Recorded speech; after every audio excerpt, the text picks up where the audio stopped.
বর্তমান বাংলাদেশের নাট্য জগতের জনপ্রিয় একজন অভিনেতার নাম হচ্ছে নিলয় আলমগীর, যিনি একটি নাটকের মাধ্যমে দর্শকদের জনপ্রিয়তা লাভ করছেন প্রচুর পরিমাণে। পাশাপাশি তার অভিনীত নাটকগুলো লক্ষাধিক ভিউ অর্জন করছে।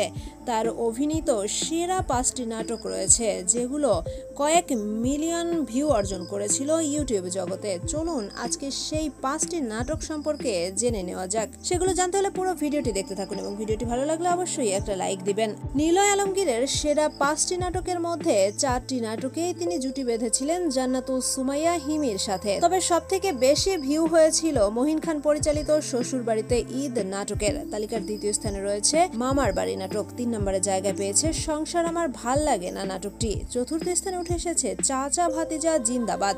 আর এই 4টি নাটকে পরিচালনা করেছেন বর্তমান সময়ের একজন জনপ্রিয় পরিচালক মহিন খান। আর এই 4টিতেই নিলয়ের বিপরীতে কাজ করেছিলেন জান্নাতুল সুমাইয়া হিমি, যেটি দর্শকদের কাছে ব্যাপক জনপ্রিয়তা লাভ করে।